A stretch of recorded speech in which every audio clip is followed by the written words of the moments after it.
నమస్తే, welcome to prime debate. ఆంధ్రప్రదేశ్లో కూటమి పార్టీలన్నీ తమ బంధం దృఢం చేసుకుని మరో 15 ఏళ్లు ఐక్యంగా రాష్ట్ర అభివృద్ధి కోసం పోరాడాలని నిర్ణయించాయి. ఇక కూటమి సర్కార్ ఏర్పాటయ్యాక 3 పార్టీ నేతలు అసెంబ్లీలో సమావేశమై ఈ మేరకు నిర్ణయించారు. అంతేకాదు మతపరమైన అంశాలు అలాగే వ్యక్తిగత దోషుల జోలికి వెళ్లకూడదని ఎమ్మెల్యేలకు కూడా సూచించారట. ఇక ప్రతిపక్షం రెచ్చగొట్టిన సంయమనం పాటించాలని కూడా హెచ్చరికలు జారీ చేశారట. అంటే దీన్ని బట్టి ప్రతిపక్షం కూటమి పక్షాల మధ్య విభేదాలు సృష్టిస్తుందని అనుకోవాలా? రెచ్చగొట్టే వ్యాఖ్యలతో కూటమి ఇమేజ్ దెబ్బతీసే ప్రయత్నం చేస్తుందా అనే అనుమానాలు వస్తున్నాయి. అటు అసెంబ్లీకి వచ్చి హాజరు వేయించుకున్న వైసీపీ మాత్రం హోదా ఇబ్బందే సమావేశాలకు రాబోమని ప్రకటించేస్తుంది. ఇంతకీ కూటమి వైఖరి ఏంటి, వైసీపీ వ్యూహం ఏంటి? ఈ అంశాలపై డిబేట్ కంటిన్యూ చేద్దాం. డిబేట్లోకి వెళ్లే ముందు రోజు ఏపీ అసెంబ్లీ జరిగిన పరిణామాలపై పూర్తి డీటెయిల్స్ ఇచ్చేందుకు మా కరెస్పాండెంట్ శ్రీహరి అమరావతి నుంచి సిద్ధంగా ఉన్నారు. ఈ రోజు అసెంబ్లీ సమస్య జరిగిన తీరు ఎలా విశ్లేషించుకోవచ్చు? అసలు వైసీపీ ఏంటి, అటెండ్ అవుతుందా రేపటి నుంచి? రైట్ రవి, ఏదైతే ఈ నేడు అసెంబ్లీ సమావేశాలకి ఉదయం 10 గంటలకైతే ఇరు పార్టీలన్నీ కూడా హాజరయ్యాయి. అయితే ప్రధానంగా ప్రతిపక్షం ఏదైతే ఉందో వైసీపీ ఎమ్మెల్యేలు 11 మంది వచ్చి వెంటనే 11 నిమిషాలు మాత్రమే ఉన్నారని చెప్పని ఇప్పటికే స్పీకర్ అయ్యన్న పాత్రుడు కూడా వారిపైన కొంత ఆగ్రహం వ్యక్తం చేసిన పరిస్థితి. అయితే ఓవరాల్ గా రేపటి నుంచి రాబోయే ఏదైతే జరగబోయే అసెంబ్లీ సమావేశాలు ఉన్నాయో 16 రోజుల పాటు అసెంబ్లీ సమావేశాలు అయితే జరగనున్నాయి. అయితే దీంట్లో ప్రధానంగా వైసీపీ ఏదైతే 11 మంది ఎమ్మెల్యేలు రేపటి నుంచి ఫేస్ రికగ్నైజేషన్ ఏదైతే ఉందో ఇది డిజిటల్ కూడా ఉండబోతుంది అని చెప్పని ఇప్పటికే స్పీకర్ స్పష్టం చేసిన పరిస్థితి. అయితే రేపటి నుంచి ఎమ్మెల్యేలు హాజరవుతారా లేదా అనేది మాత్రం మరింత స్పష్టత అయితే రావాల్సి ఉంది. కొంత వైసీపీ వర్గాలు మాత్రం హాజరయ్యి ఇప్పటి వరకు రాష్ట్ర వ్యాప్తంగా జరుగుతున్న ఏవైతే వైసీపీ పైన దాడులు కానీ వారి పైన అక్రమ కేసులు కానీ వీటన్నిటిపైన కూడా చర్చించేందుకు అదేవిధంగా వారి నిరసన కూడా తెలిపేందుకు వస్తాము అని చెప్పని కూడా కొంతమంది అయితే తెలుపుతున్న పరిస్థితి. అధిష్టానం ఏ మేరకు దీని మీద ఒక నిర్ణయం తీసుకుంటుంది అనేది మాత్రం వేచి చూడాల్సి ఉంటుంది. ప్రధానంగా అంటే శ్రీహరి, మనం చూసుకుంటే ఇప్పుడు ఈ రోజు కూటమి పార్టీ నేతలకి, ఎమ్మెల్యేలకు అలాగే నాయకులకు కూడా చాలా గట్టిగానే హెచ్చరించారు కూటమి అధినేతలు కూడా అని చెప్తున్నారు. అసలు ఏమని సూచనలు ఇచ్చారంటారు? అయితే దీంట్లో ప్రధానంగా ఎమ్మెల్యేలు ఇప్పటి వరకు ఏదైతే ఈ నెయ్యి కల్తీ లడ్డు వ్యవహారం, అదే విధంగా వైసీపీ నాయకులు, టీడీపీ నాయకుల పైన ఏదైతే అసత్య ప్రచారాలతో పాటు ఏదైతే బూతులు తిడుతున్నారో వీటన్నిటిపైన కూడా అటు మంత్రులు ఇటు ఎమ్మెల్యేలు 3 పార్టీల కూటమి ఎమ్మెల్యేలు దీనిపైన స్పష్టంగా దీనిపైన అవగాహనతో పూర్తి స్థాయి సమాచారంతో మాట్లాడాలి అని చెప్పని ఇప్పటికే ఉప ముఖ్యమంత్రి పవన్ కళ్యాణ్ 3 పార్టీల నేతలకు అదేవిధంగా సీఎం చంద్రబాబు కూడా 3 పార్టీల ఎమ్మెల్యేలకైతే ఒక స్పష్టమైన దిశానిర్దేశనం అయితే ఈ రోజు అయితే చేసిన పరిస్థితి. అయితే దీనిపైన ఇప్పటికే కొంతమంది ఎవరైతే ఎమ్మెల్యేలు కానీ మంత్రులు కానీ వీరంతా కూడా ఎందుకు స్పందించడం లేదు, అవగాహన ఎందుకు పెంచుకోలేకపోతున్నారు, దీనిపైన వైసీపీ చేస్తున్న ట్రాప్ ఏదైతే ఉందో దాంట్లో మాయలో పడొద్దు అంటూ ఇప్పటికే ఒక స్పష్టమైన దిశానిర్దేశం చేశారు. కానీ దీంట్లో అవగాహన పెంచుకొని నెయ్యి కల్తీ లడ్డు వ్యవహారానికి సంబంధించి పూర్తి స్థాయిలో క్షేత్రస్థాయిలో ప్రజల్లోకి దీన్ని ఎందుకు తీసుకెళ్లలేకపోతున్నారు, దీనిపైన మరింత క్షేత్రస్థాయిలోకి తీసుకువెళ్లాలని చెప్పని ఇప్పటికే సీఎం చంద్రబాబు సూచించారు. ఈ నేపథ్యంలోనే నేడు జరిగిన ఏదైతే 3 పార్టీల కూటమి పార్టీకి సంబంధించిన ఎమ్మెల్యేల సమావేశంలో అయితే దీనిపైన గట్టి ఒక ప్రణాళికతో వెళ్లాలని చెప్పని సూచించారు. అంటే డిజిటల్ అటెండెన్స్ అంటున్నారు రేపటి నుంచి, రాకపోతే ఇక వేటే అన్న స్థాయిలో ఇప్పుడు స్పీకర్ అయిన పత్రిక మాట్లాడుతూ మనం చూస్తాం. సో అంటే ఏంటి డిజిటల్ అటెండెన్స్ తో ఏం జరగబోతోంది? ఖచ్చితంగా ఏదైతే ఇప్పుడు ఎమ్మెల్యేలు గతంలో కూడా ఎమ్మెల్యేలు గత అసెంబ్లీ సమావేశాలకు హాజరయ్యి వచ్చి అటెండెన్స్ లో సంతకాలు పెట్టి వెళ్ళిపోవటం, వాళ్ళ జీతభత్యాలకు సంబంధించిన దరఖాస్తులను పంపించడం ఇవన్నీ చేస్తున్నారు. కానీ అసెంబ్లీ సమావేశాలకు వచ్చి ప్రజలచే ఎన్నుకోబడిన ఎమ్మెల్యేలు ప్రజల సమస్యలపై చర్చించాల్సింది పోయి వారు కావలసిన దరఖాస్తులు అంటే జీతభత్యాల కోసమే పనిచేస్తున్నారా అన్నట్లుగా ఉంది వైసీపీ ఎమ్మెల్యేల తీరు అంటూ ఇప్పటికే అయ్యన్న పాత్రుడు దీనిపైన డిప్యూటీ స్పీకర్ రఘురామకృష్ణరాజు ఇద్దరు కూడా సీరియస్ అవుతున్న పరిస్థితి. అయితే ఈ రేపటి నుంచి ఫేస్ రికగ్నైజేషన్ ద్వారా వస్తేనే అటెండెన్స్, తర్వాత దాంతో పాటు వాళ్ళని బర్తరఫ్ చేసే అవకాశాలు కూడా తీసుకునే అవకాశాలు కూడా ఉండబోతున్నాయి. కఠిన ఆంక్షలు కూడా పెట్టబోతున్నట్టుగా అయితే మనకైతే సమాచారం అందుతుంది. ఈ నేపథ్యంలోనే రేపటి నుంచి అయితే ఏఐ టెక్నాలజీతో ఫేస్ రికగ్నైజేషన్ మ్యాండేటరీగా అసెంబ్లీకి వస్తే అటెండెన్స్ ఉంటుంది, లేదంటే ఆబ్సెంట్ కింద పెట్టి దీన్ని ఎట్లా ఎమ్మెల్యేల పైన తగిన చర్యలు తీసుకోవడానికి తగిన ఏర్పాట్లు కూడా చేస్తామని చెప్పని ఇప్పటికే అయ్యన్న పాత్రుడు అయితే స్పష్టం చేశారు. అంటే ఇప్పటికే ఆల్రెడీ కేబినెట్ భేటీ కూడా జరిగింది. అసలు ఏ అంశాలపై చర్చించే అవకాశం ఉందనుకోవచ్చు ప్రధానంగా? ఆల్రెడీ తిరుపతి లడ్డూ కల్తీ వ్యవహారం ఏ స్థాయిలో రచ్చ అవుతుందో తెలిసిందే. ఇక మనకి ఇంకా చాలా ఇష్యూసే ఉన్నాయి. ఇప్పుడు ఏ అంశాలు ప్రధానంగా ఈ సమావేశాల్లో మెయిన్ అజెండా అనుకోవచ్చు? ఖచ్చితంగా ఏదైతే ఇప్పుడు చంద్రబాబు ఏదైతే రేపు జరగబోయే అసెంబ్లీ సమావేశాలలో ప్రధానంగా 6 ఏవైతే ఉన్నాయో బిల్లులను ప్రవేశపెట్టాలని రాష్ట్ర ప్రభుత్వం. ఈ నేపథ్యంలోనే చంద్రబాబు అధ్యక్షతన ఈ రోజు మంత్రివర్గ సమావేశం కూడా ఏర్పాటు అయింది. అయితే దీంట్లో ప్రధానంగా 24 అంశాలపైన ఎజెండాలు కూడా చర్చించారు. ప్రధానంగా చూసుకున్నట్లయితే నీటిపారుదల శాఖలో 7,189 నిర్వహణ పనులు ఏవైతే ఉన్నాయో ఈ పరిపాలన ఆమోదం వీటన్నిటిపైన కూడా చర్చించింది. దీంతో పాటు భూములు బదిలీకి సంబంధించి చట్ట సవరణ ఏదైతే ఉందో ముసాయిదా బిల్లులకు ఆమోదం తెలపాలని చెప్పని కూడా నిర్ణయించారు. దీంతో పాటు గాజువాకలో 1000 చదరపు గజముల ఏదైతే వరకు క్రమబద్ధీకరణకు గడువు 6 నెలలు పొడిగిస్తూ దీనిపైన కూడా కేబినెట్ అయితే ఆమోదం తెలిపింది. వీటన్నిటిని ఏవైతే ఉన్నాయో వీటన్నిటిని కూడా రేపు అసెంబ్లీలో ప్రవేశపెట్టబోతున్నారు. దీంతో పాటు రాష్ట్ర బడ్జెట్ ఏదైతే ఉందో 3.5 లక్షల కోట్ల రూపాయలకు రాష్ట్ర బడ్జెట్ రేపు 14వ తేదీన బడ్జెట్ ఆర్థిక శాఖ మంత్రి పయ్యావుల కేశవ్ ప్రవేశపెట్టనున్నారు. దీంతో పాటు ఏదైతే ఇప్పుడు గన్నవరంలో కస్టమ్స్ శాఖకు సంబంధించిన దానిపైన ఏదైతే భూమిపై గతంలో ఇచ్చిన జీవోలు ఏవైతే ఉన్నాయో వాటన్నిటిని మార్పు చేస్తూ కూడా నిర్ణయం తీసుకుంది. దీంతో పాటు ఏలూరు జిల్లా ఆగిరిపల్లిలో 45.6 ఎకరాల బయోగ్యాస్ ప్లాంట్ ను ఇచ్చేందుకు కూడా ఆమోదం తెలపాలని చూస్తుంది. దీంతో పాటు నంద్యాల జిల్లా ఏదైతే ఉందో దాంట్లో సౌర విద్యుత్ ప్రాజెక్టుకు ఒక 1500 ఎకరాలను కూడా ఇచ్చేందుకు ఆమోదం తెలిపింది కేబినెట్. అయితే దీంతో పాటు విశాఖ జిల్లాలో ఏదైతే ఆనందపురం ఉందో దీంట్లో 18.57 ఎకరాల భూమిని కూడా కేటాయింపు ప్రతిపాదనలకు ఆమోదం తెలిపింది.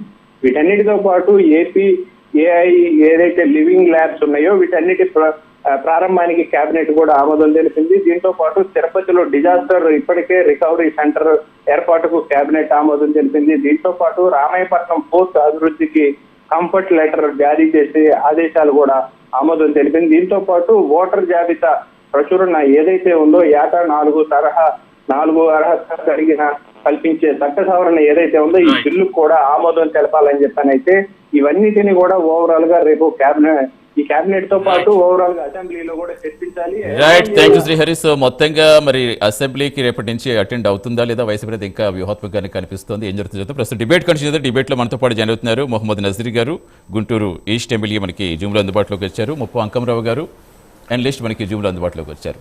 నమస్తే నజీర్ గారు. నమస్తే అంకమరావు గారు. Welcome to the debate sir. S Nazeer గారు, ఏంటి ఎలా అనిపిస్తుంది ఈరోజు ఏపీ అసెంబ్లీ జరిగిన తీరు చూస్తుంటే? మీకు 11 మంది 11వ తారీఖు 11 నిమిషాలు ఆల్రెడీ అయ్యన్న పాత్రుడు గారు చెప్పడం మనం చూస్తాం. సో అదే అలాగే కనిపిస్తుందా? అసలు వైసీపీ వ్యూహం మీకు ఎలా అనిపించింది? అందరికి నమస్కారం. ముందుగా ప్యానెల్లో ఉన్నటువంటి అంకమరావు గారికి అలాగే ప్రైమ్ 9 ప్రేక్షకులకు అందరికి కూడా నమస్కారం. నమస్తే, చెప్పండి. ముఖ్యంగా ఈరోజు శాసనసభ సమావేశాలు మొదటి రోజున వైఎస్ఆర్ కాంగ్రెస్ పార్టీ తమ శాసనసభ్యులు, శాసన మండలి సభ్యులతో కలిసి గవర్నర్ గారి ప్రసంగం మొదలయ్యే టైంకి వచ్చినటువంటి పరిస్థితులు. వచ్చిన తర్వాత వచ్చినటువంటి 11 నిమిషాలు మాత్రమే పోడియం దగ్గరికి అందరు చేరి ఇష్టం వచ్చినట్టు వాళ్ళకు కావలసినటువంటి రీతిలో వాళ్ళు బిహేవ్ చేస్తూ అనేక స్లోగన్స్ ని వాడుతూ ఈరోజు 11 నిమిషాలు మాత్రమే ఉన్నటువంటి పరిస్థితులు. ఇది ఒక వ్యూహం కూడా కాదు. అది నిజంగా చూడాలంటే ప్రజాస్వామ్యాన్ని అపహాస్యం చేసేటువంటి విధంగా ఈరోజు వారి ప్రవర్తించినటువంటి తీరు కనిపిస్తా ఉంది.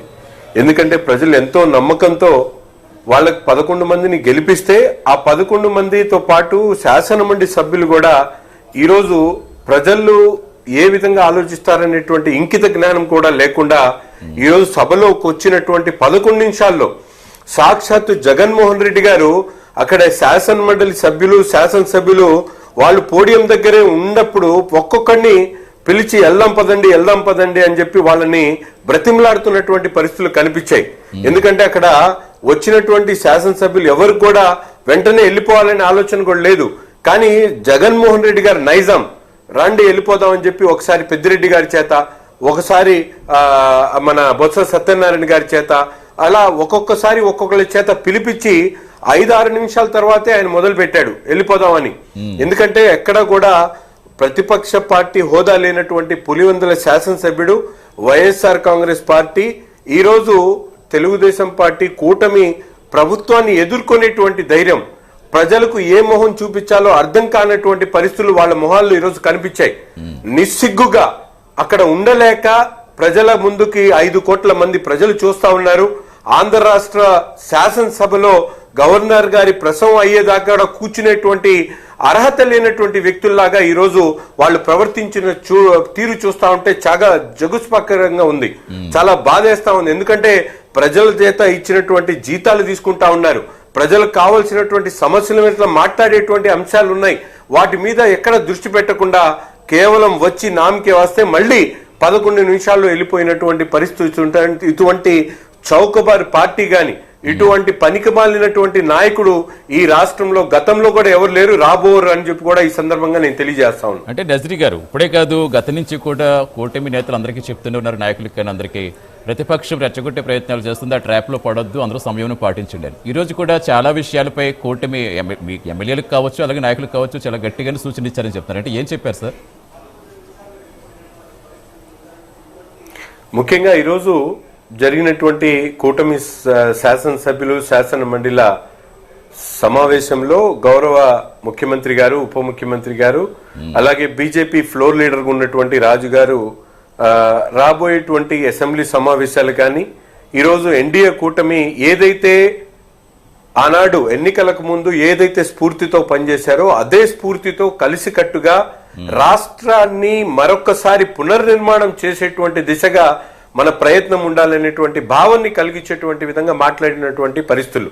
ఎందుకంటే ఈరోజు వైఎస్ఆర్ కాంగ్రెస్ పార్టీ చేస్తున్నటువంటి విమర్శలు గాని, చేస్తున్నటువంటి కుట్రలు గాని, వాటి మీద ఎక్కడైతే ఇప్పుడు ఉన్నటువంటి శాసనసభ్యులు గాని, శాసన మండలి సభ్యులు గాని, లేకపోతే కూటమి నాయకులు గాని ప్రజల అమూల్యమైనటువంటి ప్రజలకు సేవ చేయాల్సినటువంటి సమయాన్ని వృధా చేయకూడదనేటువంటి ఆలోచనతో ఇక్కడ ఉన్నటువంటి ప్రతి ఒక్కరూ కూడా గతంలో ఏదైతే ప్రతిపక్షంలో ఆనాడు అధికారం లేనప్పుడు కలిసికట్టుగా ఈ రాష్ట్రంలో జగన్మోహన్ రెడ్డి గారి కుట్రపూరితమైనటువంటి ఆలోచనను, జగన్మోహన్ రెడ్డి గారి అరాచకాలను ఏ విధంగా ఎండగట్టేటువంటి ప్రయత్నం చేశారో అదే స్ఫూర్తితో కలిసికట్టుగా ఈరోజు అధికారాన్ని ప్రజల, ముఖ్యంగా రాష్ట్ర పునర్నిర్మాణం కోసం, ప్రజల శ్రేయస్సు కోసం ఉపయోగించమనేటువంటి ఆలోచనతో దిశానిర్దేశం చేయడం జరిగింది. రైట్ సార్, వస్తాను నజరీ గారు. అంకం రవి గారు వాయిస్ తీసుకుని వస్తాను. నమస్తే అంకం రవి గారు, వెల్కమ్ టు ది డిబేట్. రంగు గారు, ఎస్, మీరు ఎలా చూస్తారండి ప్రస్తుతం ఏపీ అసెంబ్లీలో వైసీపీ అనుసరిస్తున్న వ్యూహం కావచ్చు, ప్రభుత్వ నిర్ణయాలపై వైసీపీ విమర్శిస్తున్న తీరు కావచ్చు, మీరు ఎలా అనలైజ్ చేస్తారు? రవి గారు, ముందుగా మీకు ప్రైమ్ 9 యాజమాన్యానికి, అలాగే గౌరవ శాసనసభ్యులు గుంటూరు తూర్పు శాసనసభ్యులు నజీర్ గారికి, వీక్షకులందరికీ కూడా శుభ సాయంత్రం అండి. చెప్పండి. ఈరోజు శాసనసభలో ఇట్లానే జరిగిద్దని చెప్పని దాదాపు ఆంధ్ర రాష్ట్రంలో రాజకీయాల మీద అవగాహన ఉన్న ప్రతి వాళ్ళకి ఇదే ఆలోచన వస్తుంది. కొత్తగా ఏదైనా ఆలోచన వచ్చిందని కానీ, వైఎస్ఆర్సీపీ పార్టీ అధ్యక్షుడు కానీ, మిగిలిన శాసనసభ్యులు కానీ వాళ్ళలో మార్పు వస్తుందని కానీ, రాజ్యాంగానికి కట్టుబడి కానీ, రాజ్యాంగానికి విలువిచ్చి గౌరవ గవర్నర్ గారికి విలువిచ్చి వాళ్ళు ప్రవర్తిస్తారని కానీ ఎవరు అనుకోలేదు. వాళ్ళ పనితీరు మారకుండా ఉండాలని మాత్రం నేనైతే కోరుకుంటున్నాను నిస్సందేహంగా. ఎందుకంటే వాళ్ళల్లో పనితీరు మార్చుకొని వాళ్ళు మారిపోయారు, రేపు పొద్దున మళ్ళీ ఏదన్నా వాళ్ళ మీద ఇంతకుముందు ఆలోచనలాగా ఏదన్నా ఆలోచన చేసేసి ప్రజలు మారే అవకాశం లేకుండా ఉండాలి అంటే 5 సంవత్సరాలు వాళ్ళ పరిపాలన చూశారు. మొట్టమొదటి 2014లో 67 మంది గౌరవంగా వాళ్ళకి శాసనసభ్యులు ఇచ్చారు, బలమైన ప్రతిపక్షాన్ని ఇచ్చారు. కానీ అప్పుడు కూడా 2 సంవత్సరాల ముందే పాదయాత్ర పేరుతోటి తను ఒక్కడు పాదయాత్ర చేసుకుంటే సరిపోయింది. ఏ శాసనసభ్యుని కూడా శాసనమండలికి రానియకుండా, శాసనసభకు రానియకుండా ఆ రోజు అతను నియంత్రించిన విధానం మనం చూసుకోవచ్చు. సరే, మళ్ళీ తర్వాత 151 స్థానాలు ఇచ్చేసి ఎవరికి ఉన్నంత భారీ ఆధిక్యతని అతనికి ఇవ్వడం కూడా జరిగింది. కానీ 5 సంవత్సరాల పరిపాలన చూసిన తర్వాత ఎందుకు మనం ఈ తప్పు చేసామా అని చెప్పని ప్రజలందరూ మదనపడే విధంగా వాళ్ళ పరిపాలన అయితే సాగింది. ఒక విషయం కాదు, అన్ని విషయాల్లో కూడా, ఏ విషయంలో కూడా అతను వదిలిపెట్టలేదు. ప్రతి ఒక్కళ్ళని, ఏ వ్యవస్థను కూడా అతను వదిలిపెట్టలేదు. వ్యవస్థలతో పాటు ఉద్యోగస్తులు కావచ్చు, అలాగే వ్యాపారస్తులు కావచ్చు, రైతులు కావచ్చు, విద్యార్థులు కావచ్చు, ఎవరిని కూడా అతను సంతృప్తికరంగా పరిపాలన చేయలేదనేది మాత్రం నిస్సందేహంగా మనందరం చెప్పుకోవచ్చు. దాని పర్యవసానమే 151 స్థానాలు వచ్చినటువంటి పార్టీని 11 స్థానాలకి పరిమితం చేశారు అంటే ప్రజలు ఏ విధంగా ఆలోచించారు అనేది చాలా స్పష్టంగా మనకి ఇక్కడ అర్థమవుతుంది రవి గారు. కాబట్టి నా వరకు ఒక ఆంధ్రుడిగా నేను ముఖ్యంగా కోరుకునేది ఏంటంటే నా రాష్ట్రం బాగుండాలి, నా రాష్ట్రంలో అశాంతి లేకుండా ఉండాలి, నా రాష్ట్రంలో శాంతి భద్రతలు సవ్యంగా జరగాలి, నా రాష్ట్రంలో పారిశ్రామికీకరణ బాగా వృద్ధి చెందాలి, తద్వారా నా రాష్ట్ర ప్రజలు యువకులందరూ దేశ విదేశాలకు వెళ్లకుండా ఈ రాష్ట్రంలోనే ఉంటూ వాళ్ళ కాళ్ళ మీద వాళ్ళు నిలబడుతూ తల్లిదండ్రులతోటి, వాళ్ళ బంధువులతోటి, వాళ్ళ స్నేహితులతోటి వాళ్ళ ఆనందంగా ఆత్మీయంగా గడపాలని కోరుకునే వాళ్ళు నేను మొదటి వాడిని. కాబట్టి ఈ పరిస్థితులన్నీ ఈరోజు నిజంగానే ఎన్నికల ముందు చంద్రబాబు నాయుడు గారు, లోకేష్ బాబు గారు, అలాగే పవన్ కళ్యాణ్ గారు 20 లక్షల ఉద్యోగాలు ఇప్పిస్తాము అని అంటే నేను ఒక రకంగా ఇది సాధ్యమేనా అని చెప్పని భావించిన మాట కూడా వాస్తవమే. వీళ్ళు ఎందుకు ఇలాంటి హామీ ఇస్తున్నారు, ఎలా సాధ్యమవుతుంది? ఈ రాష్ట్రంలో 5 సంవత్సరాల పరిపాలన చూసిన తర్వాత మరి పారిశ్రామికవేత్తలు ఏ విధంగా పారిపోయారో చూశారు కదా, మరి వీళ్ళు ఇలాంటి హామీలు ఎందుకు ఇస్తున్నారు, ఇది సాధ్యమేనా? అప్పులు కుప్పలుగా ఉన్నాయని చెప్పిన వాళ్ళే చెబుతున్నారు కాబట్టి ఏ విధంగా సాధిస్తారు అని చెప్పని నాకు కూడా కొంచెం అనుమానం వచ్చిన మాట కూడా వాస్తవమే. కానీ అధికారంలోకి వచ్చిన తర్వాత ఈ రోజుకి అంటే రేపటికి చూసుకుని ఈ 2 రోజులు 12వ తారీఖు కనుక మనం చూసుకుంటే 20 నెలలు పూర్తయిపోతున్నాం. అవును. ఈ పూర్తయిన క్రమంలో పెట్టుబడుల వేటలో తండ్రి కొడుకులు విజయం సాధించారైతే మనం చెప్పొచ్చు. అందులో ఎలాంటి సందేహం కూడా ఏమి లేదు. మామూలుగా ఇప్పటి వరకు వాళ్ళు చెప్పినట్టు 23 లక్షల కోట్ల పెట్టుబడులు వచ్చినాయా అనే దాని మీద మనం ఒకసారి చూసుకుంటే ఇప్పటికే 8,35 కోట్ల రూపాయలకు సంబంధించిన అగ్రిమెంట్లు కూడా కుదిరినాయి, పనులు కూడా వాళ్ళు మొదలు పెడతా ఉన్నారు.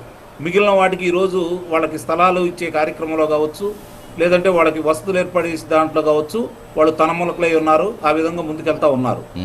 దీన్ని మనం ఈరోజు అభినందించాలి. కారణం ఏంటంటే ఒక డిఎస్సిని ప్రకటించడమే కాకుండా డిఎస్సిని పూర్తి చేసి 16,000 మందికి అధ్యాపక ఉద్యోగాలు ఇవ్వటం కూడా జరిగింది.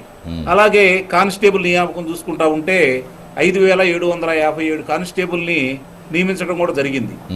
ఇట్లా వాళ్ళు అనుకున్న దాంట్లో లక్ష్యాన్ని సాధించే క్రమంలో భాగంగా ఒక అడుగు ముందుకేసుకుంటా వెళ్తానే ఉన్నారు. ఇది సాధ్యమయ్యే పని కాదని చెప్పి మాలాంటి వాళ్ళు మాట్లాడుకున్న మాట కూడా వాస్తవమే. కానీ ఇక్కడ జరుగుతున్న పరిణామాలన్నీ కూడా చూసుకున్న తర్వాత, వస్తున్న పెట్టుబడులు చూసుకున్న తర్వాత ఆశాజనకంగానే ఉంది. నిస్సందేహంగా వాళ్ళు అనుకున్నట్టు 20 లక్షల ఉద్యోగాలను దాటుతారనే అభిప్రాయం అయితే నాకైతే కనిపిస్తానే ఉంది.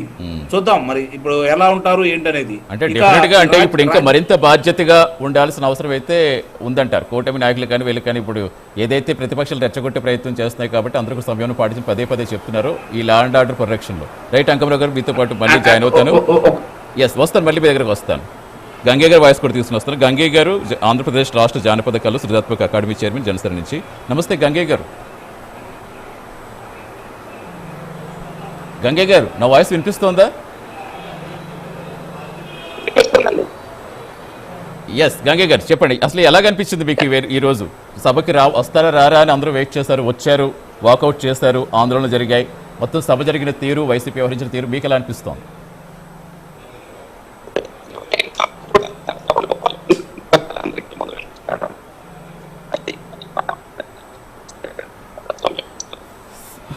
గంగయ్య గారు మీ సిగ్నల్ సరిగ్గా లేనట్టుంది, ఒక్కసారి చెక్ చేసుకోండి. గంగయ్య గారు సిగ్నల్ సరిగ్గా లేదు. నజీర్ గారు, ప్రధానంగా తిరుమల లడ్డూ కల్తీ వ్యవహారం ఏ స్థాయిలో ఒక అంశాన్ని మించి మరొక అంశానికి మొత్తానికి అది కులాల వరకు వ్యాపింపజేసి ఒక రకమైన అలజడి మొత్తం రాష్ట్ర వ్యాప్తంగా. సో దానికి సంబంధించి మా తప్పేమీ లేదని సిబిఐ ఇచ్చిందంటే పదే వైసీపీ చెప్పడం, కనీసం వాళ్ళకి ఆ విషయం చెప్పడానికి అసెంబ్లీకి వస్తే ఒక మైలేజ్ వస్తుంది కదా, ఎందుకు వాళ్ళు అసెంబ్లీకి రాకుండా బయటే ప్రెస్ మీట్లు పెట్టి ఇలా వ్యాఖ్యలు చేయటాన్ని ఇప్పుడు కూటమి ప్రభుత్వం ఎలా ఎదుర్కోబోతుంది? ముఖ్యంగా తిరుమల దేవస్థానానికి సంబంధించినటువంటి నెయ్యి ఏదైతే కల్తీ వ్యవహారం నడుస్తా ఉందో దీని మీద జగన్మోహన్ రెడ్డి గారు రాష్ట్ర ప్రజలకు క్షమాపణ చెప్పాల్సినటువంటి అవసరం ఉంది. ఇది ఈరోజు అసెంబ్లీ సాక్షిగా ఇటువంటి దాని మీద మాట్లాడేటువంటి చర్చ జరిగేటువంటి అవకాశం ఉంది కాబట్టే ఆయన అసెంబ్లీకి రాకుండా తప్పించుకునేటువంటి ప్రయత్నం చేశారని నేను భావిస్తా ఉన్నా. తనకు సంబంధించినటువంటి మైకులో తనకు సంబంధించినటువంటి ఛానల్స్ ఒకటో రెండో పెట్టుకొని వాటి ముందు మాట్లాడి తను ఎటువంటి తప్పు చేయలేదో, లేకపోతే తనకు సంబంధించినటువంటి నాయకులు ఎటువంటి తప్పు చేయలేదని చెప్పి ప్రగల్భాలు పలుకుతున్నటువంటి పరిస్థితులు చూస్తా ఉన్నాం.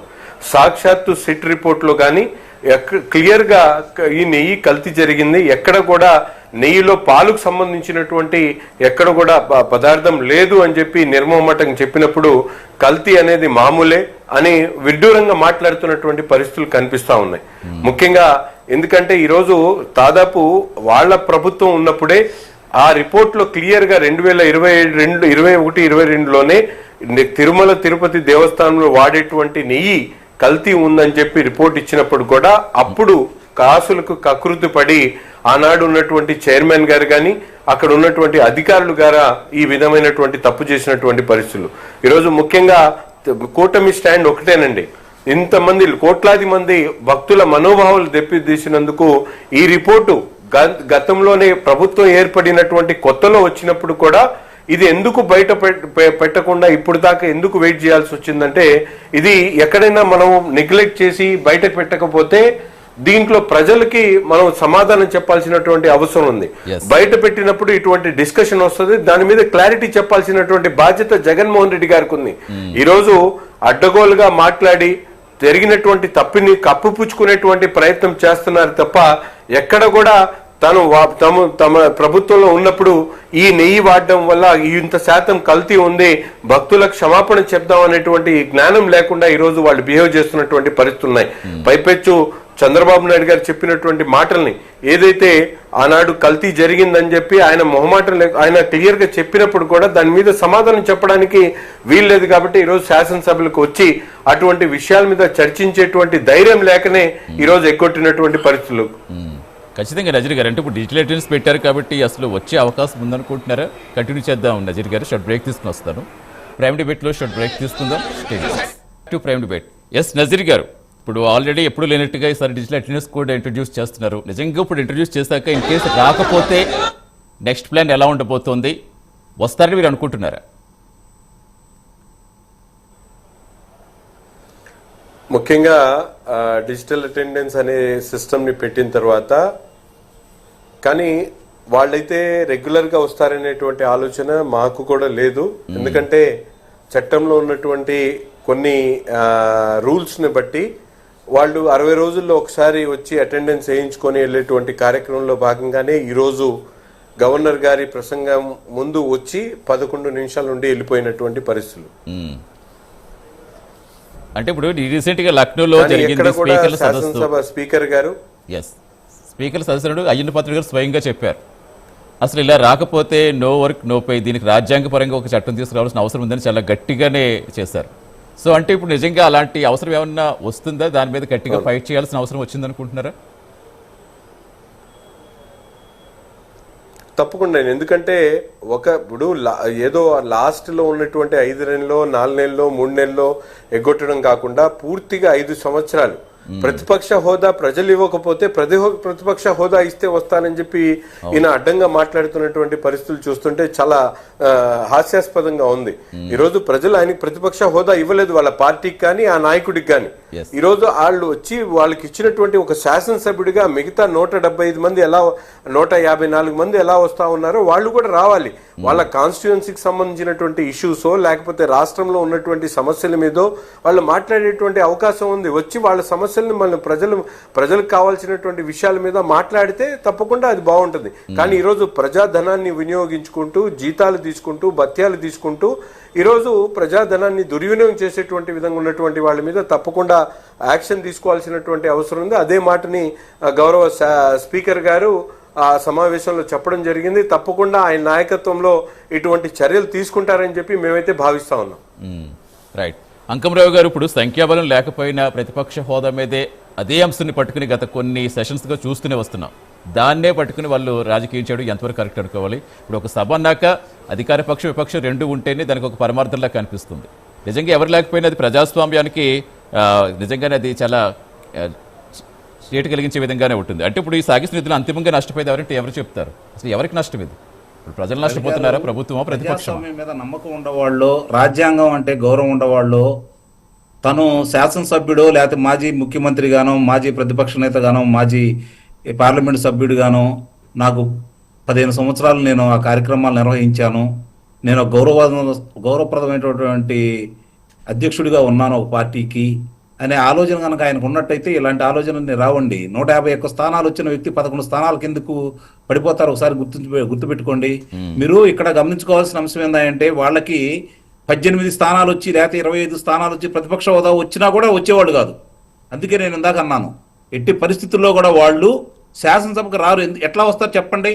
5 సంవత్సరాల్లో జరిగినటువంటి నేరాలు, ఘోరాలు, హత్యలు, దోపిడీలు, దొంగతనాలు, కావాల్సినటువంటి సాక్ష్యాధారాలు కళ్ళ ముందు ఉన్న తర్వాత వాటి గురించి రోజు ఒక అంశాన్ని బయటికి తీసుకొచ్చేసి ఎక్కడ ఏం జరిగిందని చెప్పని ప్రజలకి ఈ రోజు ఈ ప్రభుత్వం వివరిస్తున్న తర్వాత ఏ ధైర్యంతో వస్తారండి వాళ్ళు? అంటే ఇలా చేస్తే ప్రజలు విశ్వసిస్తారు అంకమరావు గారు. ఇప్పుడు చట్టబద్ధత ఎక్కడుందో అక్కడికి వచ్చి ప్రశ్నించకుండా బయట ప్రెస్ మీట్లు పెట్టి గతంలా కాదు, ఇప్పుడు ప్రతిదీ మినిట్ టు మినిట్ లైవ్ చూస్తున్నారు.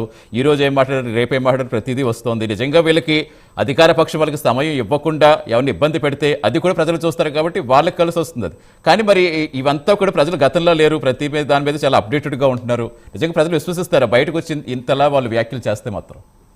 ఇప్పుడు వాళ్ళు ఒకటే నిర్ణయానికి వచ్చారు రవి గారు. ఇక్కడ చాలా స్పష్టంగా మీకు అర్థం కావాల్సిన ఏంటంటే వాళ్ళు ప్రజల మన్ననలు పొందో, ప్రజల అభిమానాన్ని పొందో, ప్రజల కోసం పోరాటం చేసో, ప్రజా సమస్యల మీద శాసనసభకు వచ్చి ప్రభుత్వాన్ని నిలదీస్తేనో ప్రజలు మమ్మల్ని ఆదరిస్తారన్న ఆలోచన వాళ్ళకి లేదు. ఎందుకంటే 5 సంవత్సరాల పరిపాలన, మీకు ఒక ఉదాహరణ చెప్తాను. జంగిల్ రాజ్ అని పద్దాకులో ఉపయోగిస్తున్నాడు కదా. బీహార్లో లల్లూ ప్రసాద్ యాదవ్ యొక్క పరిపాలన చూసిన తర్వాత 25 సంవత్సరాల నుంచి అక్కడ ఆ పార్టీని అధికారంలో రాకుండా చూస్తున్నారు అక్కడ రాష్ట్ర ప్రజలు. వాళ్ళకంటే విఘ్నులు, తెలియగల వాళ్ళైనటువంటి ఆంధ్ర రాష్ట్ర ప్రజలు 5 సంవత్సరాల పరిపాలన ఇక్కడ చూసిన తర్వాత, జగన్మోహన్ రెడ్డి పరిపాలన చూసిన తర్వాత ఏ అంశం మీద ఆయన ఓట్లేస్తారో ఒకసారి మీరు చెప్పండి నాకు కాస్త. భవిష్యత్తులో వాళ్ళకు కూడా క్షుణ్ణంగా తెలుసు, ఎట్టి పరిస్థితుల్లో కూడా మనం అధికారంలో రావని తెలుసు ఈ విధంగా ప్రజల కోసం పోరాడితే. కానీ ఇప్పుడు వాళ్ళ కోరిక ఏందయ్యా అంటే ఈ రోజు రాష్ట్రంలో జరుగుతున్నటువంటి కులాల మధ్య, మతాల మధ్య, ప్రాంతాల మధ్య విద్వేషాలు సృష్టించి అధికారంలో రావాలనుకుంటున్నారు. నిజంగా గనక ఈ రోజు రాష్ట్రంలో ఎలాంటి సమస్యలు లేవా? నిస్సందేహంగా ఉన్నాయి. ఆ సమస్యల గురించి కదా మాట్లాడాల్సింది. మాకు ప్రతిపక్ష హోదా ఇస్తేనే మేము శాసనసభకు వస్తామని చెప్పిన వాళ్ళు మాట్లాడుతున్నారు అంటే దానివల్ల రాజధాని సంగతి వాళ్ళకే తెలుసు. ఇవ్వడానికి వీళ్ళెవరు, తీసుకోవడానికి వాళ్ళెవరు? అది ఇవ్వాల్సింది ప్రజలు ఇవ్వలేదు.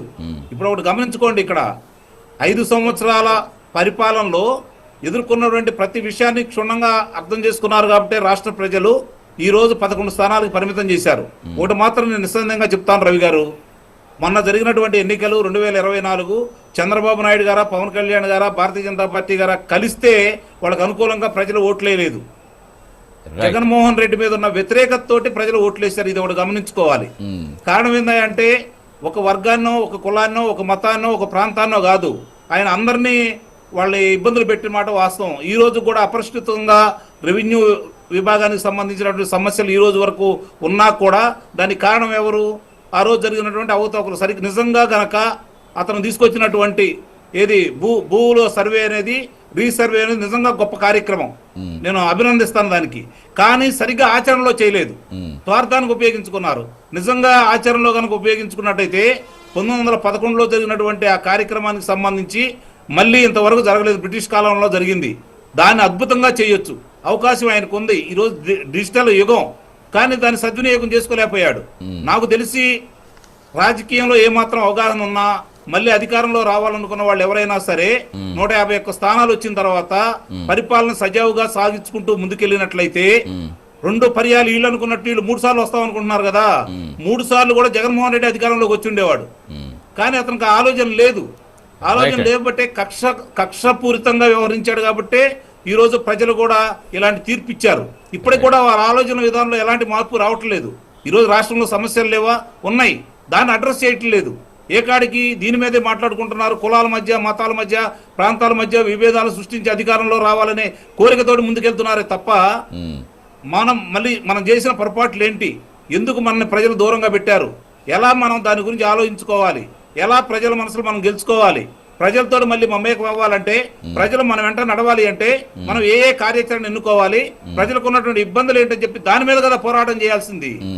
వాటన్నిటిని వదిలేసి ఈ రోజు జరుగుతున్న ఒక్కొక్క పరిణామాలన్నీ విస్తుపోయే నిజాలు బయటకు వస్తున్న తర్వాత కూడా ఈ రోజు దాన్ని మభ్యపెట్టాలనే, అంటే ఇప్పుడు ఎవరు ఏ పార్టీకి సంబంధించిన వాళ్ళు ఆ పార్టీకి అనుకూలంగా మాట్లాడుకుంటారు. నా వరకు నేను ఆంధ్ర రాష్ట్ర పౌరుడిగా నేను కోరుకుంటుంది ఏంటంటే 5 సంవత్సరాల పరిపాలన చూసిన తర్వాత మళ్ళీ ఇలాంటి పార్టీ అధికారంలో రాకూడదని చెప్పి నాబోటాడు కోరుకుంటాడు. నేనైతే అదే విధంగా కోరుకుంటా ఉన్నాను. అంకమరావు గారు, మోహన్ రెడ్డి గారు కూడా జాయిన్ వైసీపీ నుంచి, ఆయన వాయిస్ కూడా తీసుకున్నాక మళ్ళీ వస్తాను మీ దగ్గర. రైట్, మోహన్ రెడ్డి గారు నమస్తే అండి. నమస్కారం అండి. మీకు ప్యానెల్లో పాల్గొన్న పెద్దలకు, చూస్తున్న వీక్షకులకు అందరికీ హృదయపూర్వకంగా నమస్కారాలు తెలియజేసుకుంటూ, మోహన్ రెడ్డి గారు అంకమరావు గారికి జనసేన గానీ, టీడీపీ గానీ, బీజేపీ గానీ ఒక కండ వేసి కూర్చోబెడితే బాగుంటుందని నా రిక్వెస్ట్. ఎందుకంటే ఒక అనలిస్ట్ గా మాట్లాడాల్సిన వ్యక్తులు ఏకపక్షంగా మాట్లాడుకుంటూ పోవడం అనేది సమంజసంగా ఉండదు. ఛానల్లో కూర్చున్న తర్వాత ఛానల్లో మనం అందరూ సమానంగా పెట్టుకుని మాట్లాడాలనే ఉద్దేశంలో భాగంగా అనలిస్ట్ ని పెట్టుకుంటే పక్షపాతంతో మాట్లాడుకుంటూ పోయే వ్యక్తులు నాడు కూర్చోబెట్టినా కూడా అది అంత బాగుంటుందేమని నా అభిప్రాయం. మోహన్ రెడ్డి గారు మీకున్న అభ్యంతరం కాదు కాదు, ఆయన చేసిన వ్యాఖ్యలు మీకున్న అభ్యంతరం ఏంటో చెప్పండి. ఒక్క నిమిషం అంకమరావు గారు, మోహన్ రెడ్డి గారితో నేను చాలా దాంట్లో పాల్గొన్నాను. ఒకే ఒక మాట గతంలో కూడా చెప్పాను. నేను చెప్తాను. మోహన్ రెడ్డి గారు మీకు ఆయన చేసిన వ్యాఖ్యల్లో అభ్యంతరం ఏముందో దాని గురించి మాట్లాడండి. ఎందుకంటే ఆయన డిజిగ్నేషన్ గురించి వాటి గురించి మనం ప్రశ్నించడం అంత కరెక్ట్ కాదు.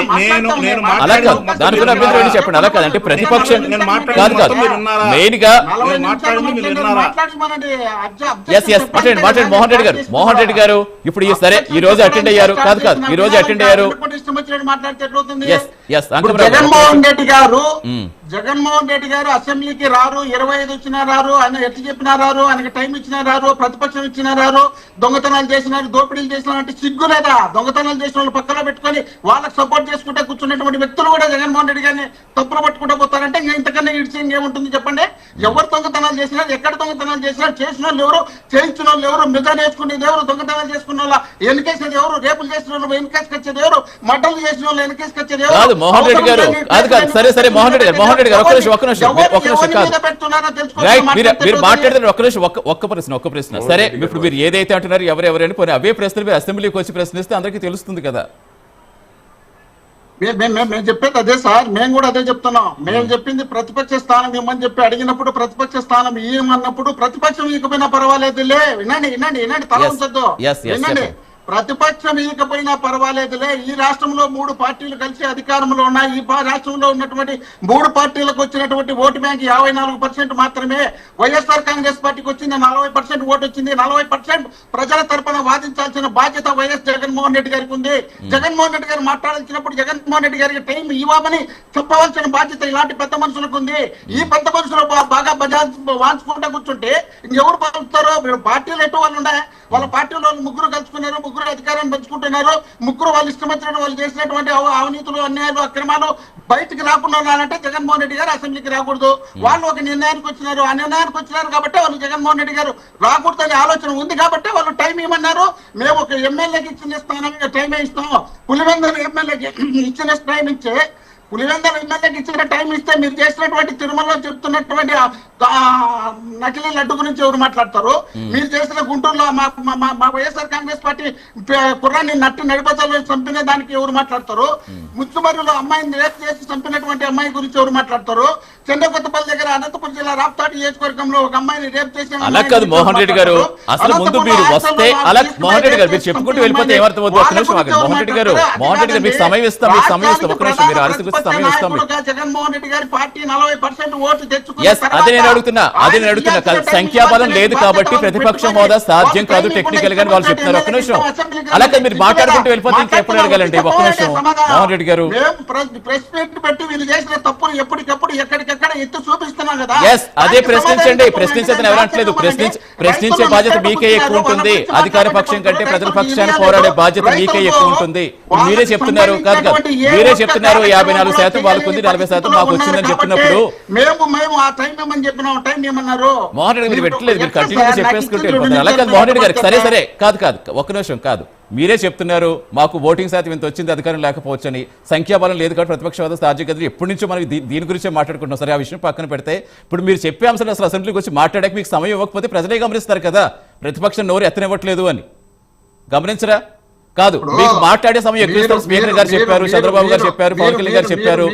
మీరు జడ్జి స్థానంలో ఉన్నటువంటి వ్యక్తులు మీరు ఇప్పుడు ప్రజెంట్ మీ స్థానాన్ని మీరు గౌరవిస్తూ మీరు చెప్పాల్సినది చెప్పండి, నేను చెప్పేది చెప్తాను. అదే అడుగుతున్నానండి. అయ్యన్న పాత్రుడు గారు స్పీకర్ గా ఉన్నటువంటి వ్యక్తి జగన్మోహన్ రెడ్డి గారిని మాట్లాడినటువంటి మాటలు ముఖ్యమంత్రిగా ఉన్నప్పుడు ఏం మాట్లాడినారనేది ఒకటి పెట్టుకోండి. తర్వాత అదే డిప్యూటీ స్పీకర్ గా ఉన్నటువంటి రఘురామకృష్ణరాజు గారు ఏం మాట్లాడారనేది ఒకటి పెట్టుకోండి.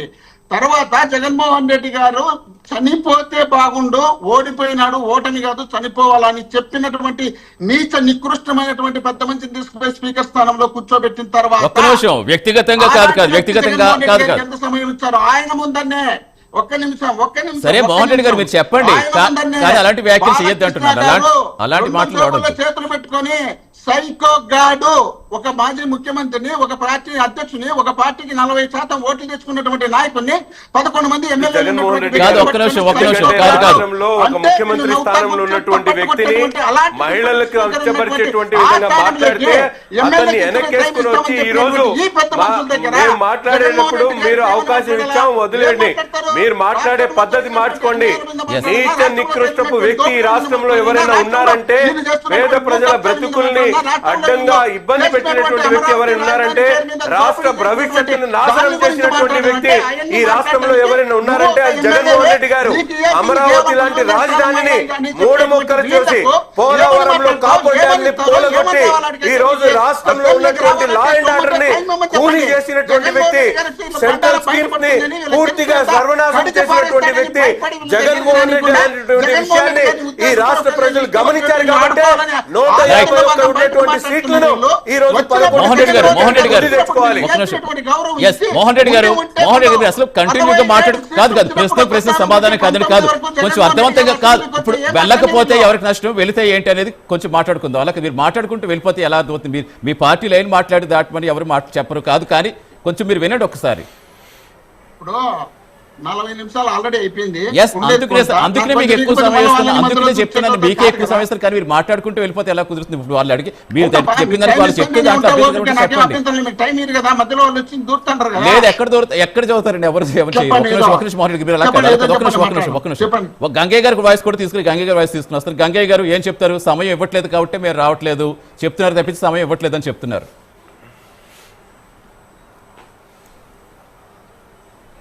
గంగయ్య గారు నా వాయిస్ వినిపిస్తుందా? ఎస్.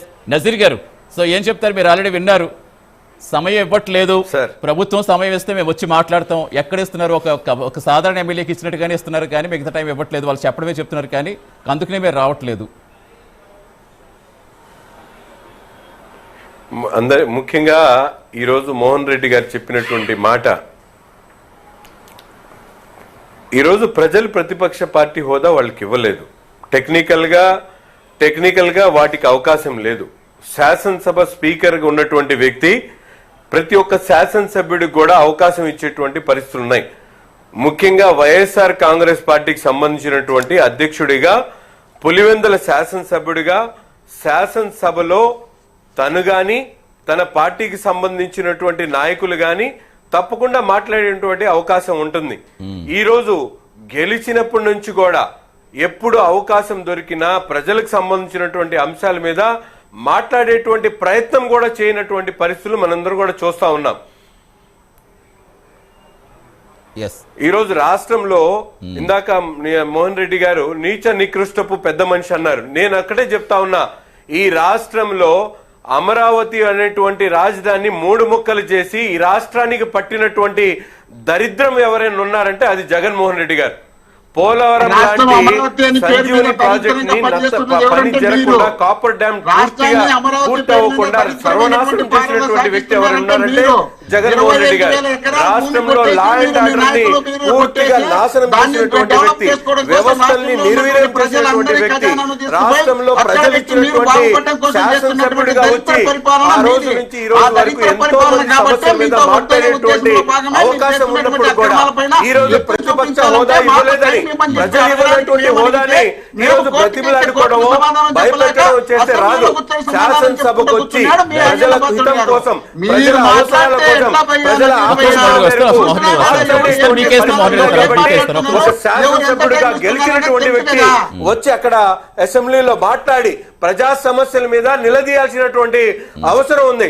కానీ అది చేయకుండా ఈ రోజు దొడ్డిదారిన మాటలు చెప్పుకొని ప్రజలు మభ్యపెట్టేటువంటి ప్రయత్నం చేయడం అనేది నిస్సిగ్గుగా వైఎస్ఆర్ కాంగ్రెస్ పార్టీ మరొక్కసారి చెప్తా ఉన్నాం, 151 సీట్ల నుంచి 11 సీట్లకి దించినా కూడా ఇప్పటికి కూడా ప్రజల ఆకాంక్షలను ఆలోచించేటువంటి పరిస్థితి లేకపోవడం చాలా బాధాకరమని కూడా ఈ సందర్భంగా చెప్తా ఉన్నా.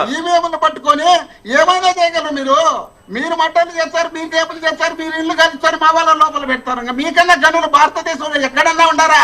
మీరే తప్పు చేస్తారు, మీరే మట్టలు చేస్తారు, మీరే గొప్పలు కాలుస్తారు, మీరే మమ్మల్ని జైల్లో పెట్టి కేసులు పెట్టి స్టేషన్ల చుట్టూ తిప్పుతారు. ఇంతకన్నా ఘనకార్యం సాధించే అధికార పార్టీ దేశంలో ఎక్కడా లేదబ్బా. అది మీకు అలా కాదు మోహన్ రెడ్డి గారు కాదు, మరో సమస్య మనం వెళ్ళదు. మోహన్ రెడ్డి గారు అసెంబ్లీ గురించి మాట్లాడుకుందాం. మోహన్ రెడ్డి గారు అసెంబ్లీలో సరే ఇప్పుడు వైసీపీ ధోరణి ప్రజలకు నమ్మకం కలిగిస్తుంది అనుకుంటున్నారా? 100% నమ్మకం కలుగుతుంది. కాబట్టి వీళ్ళు చేస్తున్నటువంటి అరాచకాలు, అన్యాయాలపైన జగన్మోహన్ రెడ్డి గారు ఎక్కడైనా బయటికి వెళ్తే తండోపతండాలుగా జనాలు వచ్చి జై జగన్, జగన్మోహన్ రెడ్డి నాయకత్వం కావాలి అని వేలాది మంది వస్తున్నారు. 30 కిలోమీటర్లు 6 గంటలు మోహన్ రెడ్డి గారు ఇప్పుడు మనం దాని గురించి మాట్లాడలేదు. ఇక్కడ జనాల ఎట్ల గురించి కాదు, సమస్యల గురించి. 32 కిలోమీటర్లు 7 గంటలు అదంతా ఆర్గనైజ్ చేసుకొని రాష్ట్రంలో ఉన్నటువంటి వైఎస్ఆర్ శ్రేణులందరినీ కూడా తెలిపించుకొని, అవునబ్బా గుంటూరులో ముఖ్యమంత్రి గారు తిరుగుతుంటే వీళ్ళు ఈ రోజు వచ్చేసి జనబలం చూపిస్తా ఉన్నారు. నిజంగా జనబలం ఉంటే ఓట్ల రూపేనా, లేకపోతే ప్రజలు 11 సీట్లు 111 సీట్లు ఇచ్చేవాళ్ళు. ఆ మీటింగ్ పోవాలంటే భయపడినారే.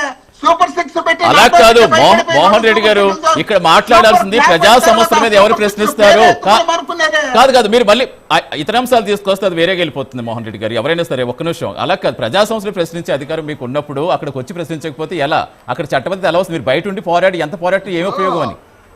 ఇప్పుడు మనము మనస్ఫూర్తిగా దేన్ని కూడా మనస్ఫూర్తిగా స్వీకరించాలా. జగన్మోహన్ రెడ్డి గారు అసెంబ్లీకి 14 నుండి 19 వరకు అసెంబ్లీకి వచ్చినప్పుడు వీళ్ళకి సంబంధించినటువంటి బోండా ఉమా గారు కానీ, దేవినేని ఈయన చింతమనేని ప్రభాకర్ కానీ వాళ్ళు ఏ విధమైనటువంటి భాషతో అప్పుడు మాట్లాడినారో ఆ భాష మాట్లాడినప్పుడు కూడా జగన్మోహన్ రెడ్డి గారు ఓపికగా కూర్చున్న తర్వాత రాష్ట్రంలో జరుగుతున్నటువంటి పరిణామాలపైన సమయం కావాలని చెప్పి అప్పుడు స్పీకర్ గా ఉన్నటువంటి కోటేశ్వర శివప్రసాద్ గారికి చెప్తే ఆయన స్పీకర్ కట్ చేసి ప్రతిపక్ష నాయకుడు మాట్లాడేప్పుడు మాటికి కట్ చేసి వాళ్ళ ఎమ్మెల్యేలకు మినిస్టర్లకు ఇస్తూ ఉంటే నీకో దండం, నీ స్పీకర్ అసెంబ్లీకి దండం అని చెప్పి బయటకు వచ్చి పాదయాత్ర చేసినటువంటి జగన్మోహన్ రెడ్డి గారు 67 మంది ఎమ్మెల్యేలు ఉన్నప్పుడు ఆ పరిస్థితి వచ్చిందంటే, ఈ రోజు 11 మంది ఎమ్మెల్యేలు ఉన్నప్పుడు లోపలికి రాకదలికే ఒక్కొక్క మినిస్టర్ ఒక్కొక్క రకంగా, ఒక్కొక్క ఎమ్మెల్యే ఒక్కొక్క రకంగా మీరు అసెంబ్లీకి వచ్చే మీకు ఇచ్చేది పులివెందుల ఎమ్మెల్యేకి ఇవ్వాల్సినటువంటి గౌరవం తప్ప మేము గౌరవం ఇవ్వము అంటే, పులివెందుల నియోజకవర్గానికి సంబంధించినటువంటి ఎమ్మెల్యే గుంటూరులో జరిగినటువంటి రేపుల మీద కానీ, హైదరాబాద్ లో అమరావతిలో జరుగుతున్న అవినీతి పైన కానీ జగన్మోహన్ రెడ్డి గారు మాట్లాడాలంటే నువ్వు పులివెందుల ఎమ్మెల్యే కదా, నీకే పడింది ఇక్కడలో మాట్లాడడానికి.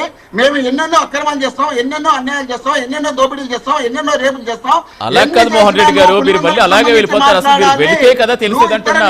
ఒక్క శాసనసభ్యుడు ఉన్నటువంటి వ్యక్తి అయినా రాష్ట్రంలో అన్ని విషయాల మీద మాట్లాడొచ్చు. అవును మాట్లాడచ్చంటే గంటలు. రెండోది జగన్మోహన్ రెడ్డి గారు, ఒక్క నిమిషం మోహన్ రెడ్డి గారు, జగన్మోహన్ రెడ్డి గారు తన అధికారంలో ఉన్నప్పుడు ప్రజల దగ్గరికి పరదాలు కట్టుకొని వెళ్ళినటువంటి పరిస్థితులు, ఈ రోజు ప్రతిపక్షంలో తను అధికారంలో ఉన్నప్పుడు పరదాలు కట్టుకున్నటువంటి మాట వాస్తవా కాదా? ఆయన ముఖ్యమంత్రి ఉన్నప్పుడు ఏ రోజైనా ప్రజల దగ్గరికి వెళ్ళి డైరెక్ట్ గా వాళ్ళతో సంభాషించినటువంటి పరిస్థితులు ఉన్నాయా? ఈ రోజు ప్రతిపక్ష నాయకుడిగా రాష్ట్రంలో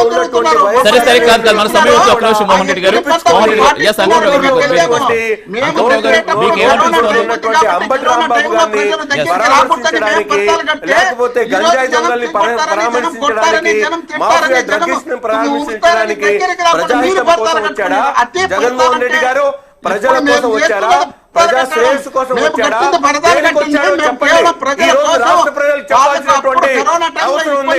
జగన్మోహన్ రెడ్డి గారు కేవలం తన పార్టీకి సంబంధించినటువంటి దుర్మార్గుల్ని, గంజాయి డ్రగ్గిస్టుల్ని, అలాగే రేపిస్టుల్ని, అలాగే ఈ రోజు పరామర్శించడానికి ప్రజల కోసం ఎప్పుడు కూడా యాత్ర చేయలేదు. ఈ రోజు నేను చెప్తా ఉన్నా, ప్రతిపక్ష హోదా లేనటువంటి పులివెందుల శాసనసభ్యుడు ఈ రాష్ట్రంలో ఎక్కడికి వెళ్ళినా కూడా తన అనుయాయుల కోసం, తనతో పాటు నడుస్తున్నటువంటి సైకో సైన్యాన్ని కలవడానికి మాత్రమే, ఈ రోజు తన జనబలాన్ని చూపించుకోవడానికి మాత్రమే ఈ యాత్రలు చేస్తున్నటువంటి పరిస్థితులు ఉన్నాయని చెప్పి నేను నిర్మమాటంగా చెప్తా ఉన్నాం. ఒక నిమిషం మోహన్ రెడ్డి గారు. అంకమరావు గారు, మీకు ఏమనిపిస్తుంది? సమయం ఇవ్వట్లేదు కాబట్టి వాళ్ళు రాదు, సమయం ఇస్తాను కానీ రానివ్వండి. మీకు ఏమనిపిస్తుంది? మోహన్ రెడ్డి గారు ఒక నిమిషం మోహన్ రెడ్డి గారు, మనకు అంకమరావు గారు. సిపిఐ ఎమ్మెల్యే పార్టీ తరఫున ఓంకార్ గారు ఒక్కళ్ళే గెలిచారు, మీకు గుర్తుండి ఉండాలి. మోహన్ రెడ్డి గారికి కూడా క్షుణ్ణంగా తెలుసు. వారు సభలో ఎన్ని సంవత్సరాలు ఒంటరిగా ప్రతి సమస్యని అడ్రస్ చేస్తూ ఎన్నిసార్లు మాట్లాడారు. ఇక్కడ కూడా ఎంతసేపు మాట్లాడామో, ఎంత సమయం ఇచ్చామనే కాదు, మీరు మాట్లాడే విషయాన్ని ప్రజల మధ్యకి వెళ్తుందా లేదా, ప్రజల కోసం వెళ్తుందా లేదా అని. ఇందా మోహన్ రెడ్డి గారు అన్నారు, మా జెండాల గురించి నన్ను జెండాలు వేసుకోమని అన్నారు. నేను ఆంధ్ర రాష్ట్ర పౌరుణ్ణి ఇందానే ముందు చెప్పాను. ముందు ఆంధ్ర రాష్ట్ర పౌరుణ్ణి కాబట్టి ఈ రోజు అక్కడ ఉన్న సమస్యలు, అక్కడ జరిగినటువంటి పరిపాలన ఇవన్నీ ఉన్నాయి కాబట్టి నేను నా అభిప్రాయాల్ని స్పష్టంగా చెబుతాను. ఇప్పుడు కాదు, ఎప్పుడు చెబుతాను. ఆయన డిబేట్ లో రాగతలికి ఈ ప్రభుత్వంలో పొరపాట్లు జరగట్లేదు అని చెప్పాను. అవునా కాదా? దాని గురించి మాట్లాడమని చెప్పాను. ఈ ప్రభుత్వంలో జరుగుతున్న పొరపాట్లు కొన్ని ఉన్నాయి, వాటి గురించి మాట్లాడవచ్చు అని చెప్పి కూడా చెప్పాను. అది వినకుండా ఆయన ఇదే ఏజెండాతో వస్తున్నారు. వీళ్ళు గాని, వాళ్ళ నాయకులు గాని, వాళ్ళ అధికార ప్రతినిధులు గాని, వాళ్ళు ఎన్నుకున్న జెండా ఏంటంటే ప్రజల మధ్య చర్చ జరగకూడదు. రైట్ సమయం అవుతుంది. ఒక్క నిమిషం అండి. ఇప్పుడు మోహన్ రెడ్డి గారు కాదు మోహన్ రెడ్డి గారు సరే కాదు మోహన్ రెడ్డి గారు సరే కాదు, మీరు అసెంబ్లీకి రాకుండా బయట పోరాటమే చేస్తామంటే చెల్లుతుందా? మీ కార్యాచరణ ఏంటి చెప్పండి ఫైనల్ గా. అంటే మండలికి వచ్చి మాట్లాడతారు, అసెంబ్లీకి రావడానికి ఏంటి అభ్యంతరం? వాటి కోసం ఇప్పుడు ప్రజల్లోనే ఉన్నాం, ఇప్పటికీ ప్రజల్లో ఉన్నాం, ఎప్పటికీ ప్రజల్లో ఉన్నాం. పార్టీ పెట్టినప్పటి నుండి జనంతోనే ఉన్నాం, జనం కోసమే ఉన్నాం. జగన్మోహన్ రెడ్డి అంటే జనం, జనం అంటే జగన్మోహన్ రెడ్డి నినాదంతోనే జరుగుతుంది. అందులో భాగంగానే జగన్మోహన్ రెడ్డి గారి పార్టీ ఓడిపోయినప్పటి నుండి ఇప్పటి వరకు వీళ్ళలాగా 3 సంవత్సరాలు ఇతర రాష్ట్రాల్లో కాదు. మోహన్ రెడ్డి గారు పదే అది చెప్పడం కాదు, బయట ప్రజల్లో ఏముంది, ప్రజల్లో ఏముందని కాదండి. అసెంబ్లీకి రావడానికి నజీర్ గారు ఫైనల్ కంక్లూడ్ చేయండి. నజీర్ గారు ఇప్పుడు పోరాటంలోనే ఉన్నారు వైఎస్ జగన్మోహన్ రెడ్డి గారు. కంటిన్యూ ప్రౌంటింగ్ కరెక్ట్ గా ఉండదు, సమయం అయిపోతుంది మనకి. ఏమండి, వాళ్ళు గాని, వాళ్ళ నాయకులు గాని, ఇలాంటి ప్రజాప్రతినిధులు గాని, లేదా అధికార ప్రతినిధులు గాని సమస్యల గురించి ప్రజల గురించి మాట్లాడుకోకూడదు.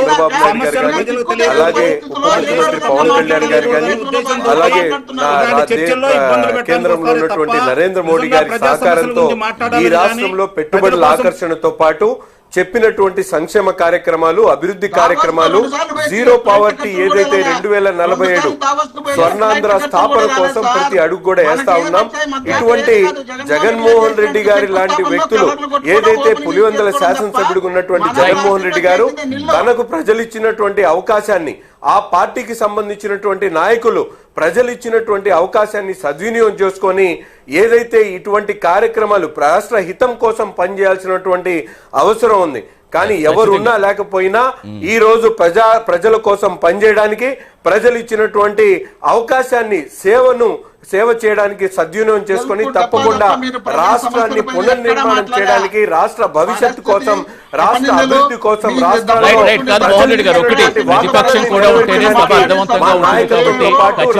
ఉన్నటువంటి సభ్యులు అందరూ కూడా కలిసికట్టుగా పనిచేస్తామని చెప్పి ఈ సందర్భంగా తెలియజేస్తారు. ఖచ్చితంగా సమస్యలు వినిపించాలి, సమస్యలు వినిపించే విధంగా ప్రతిపక్ష సభ్యులు రావాలని మనం కోరుకుందాం సార్. థ్యాంక్ యూ నజీర్ గారు, థ్యాంక్ యూ అంకమరావు గారు, థ్యాంక్ యూ మోహన్ రెడ్డి గారు, గంగయ్య గారు, thanks for joining in debate అండి. ఇది ప్రైమ్ డిబేట్.